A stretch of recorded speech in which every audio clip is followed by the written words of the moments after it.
छिंदवाड़ा के नगरीय निकाय उपचुनाव में भाजपा के प्रत्याशी की जीत पर एक बार फिर बीजेपी कमलनाथ पर तंज कसती नजर आ रही है।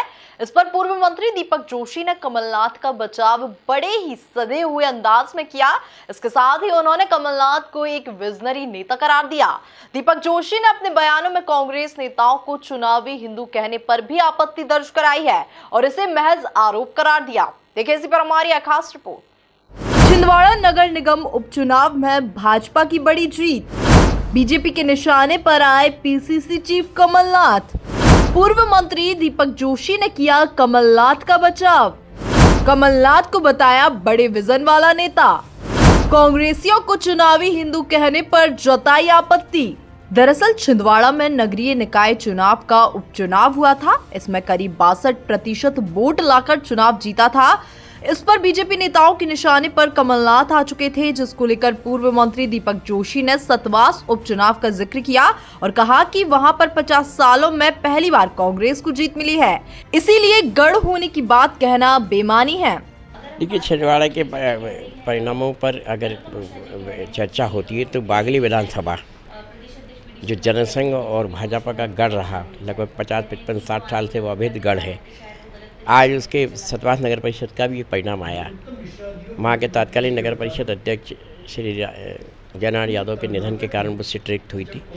वार्ड क्रमांक 5 लगभग 50 साल से बीजेपी और जनसंघ का कब्जा रहा उस वार्ड पर। उस वार्ड को आज कांग्रेस ने भारी बहुमत से जीता। कांग्रेस के अरविंद लाला पटेल भारी बहुमत से जीते हैं।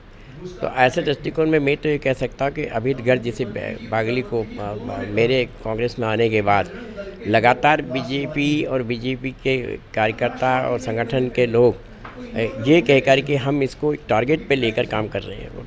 ये जो चुनाव हुआ था, इसमें जो जिले की टीम, जिले के बाद सांसद, विधायक, प्रशासन, सारे हथकंडों के प्रयोग के बाद कांग्रेस का जीतना इस बात का द्योतक है कि जो बात मैंने कही थी कि जोशी जी की सुचिता और जोशी जी की कथनी और करने का अंतर, जिसको उन्होंने कभी नहीं किया, उस चीज़ों को लेकर बागली की जनता लगातार नाराज़ थी और आज बागली की जनता ने उस परिणाम के रूप में ये नगर परिषद का सीट भाजपा से छीनकर कांग्रेस को दी है। तो मैं तो कहता हूँ जनता आज कांग्रेस के साथ है। भाजपा के नेता कांग्रेस नेताओं को चुनावी हिंदू करार दे रहे थे। इस पर पूर्व मंत्री दीपक जोशी ने साफ किया कि ये महज आरोप है और अब इसी के जरिए भाजपा चुनाव जीतना चाहती है। देखिए, हमारे यहाँ धर्म में तो जब भी कोई फार्म भरता है, कोई भी चुनाव का कार्यालय का उद्घाटन करता है, दोनों पार्टी, कांग्रेस पार्टी भी हो चाहे बीजेपी पार्टी हो, अपने कार्यालय का शुभारंभ किसी पंडित से करवाती है, पूजा पाठ होती है, बाकायदा फार्म भरने के पहले मंदिर का दर्शन होता, मंदिर की पूजा होती। बहुत से हमारे आध्यात्मिक वो है कि हम फलानी जगह जाएंगे, फलानी जगह ऐसा कर लेंगे। जैसे नलखेड़ा में आपको लगता है चुनाव के टाइम नेताओं का आह्वान पूजन का वो होता है, सब दल के लोग होते हैं। तो कांग्रेस ये परंपरा से करती आई और मुझे नहीं लगता है कि इस परंपरा से कहीं कांग्रेस दूर हुई थी, क्योंकि अब संसाधनों की जो नए संचार साधन आ गए उसमें कहीं ना कहीं ये चीज़ दिखती है। उस ज़माने में ये दिखता नहीं था मामला। गांधी जी हैरान करके अगर गए थे तो ये तो नहीं कहेंगे कि वो भगवादारी थे।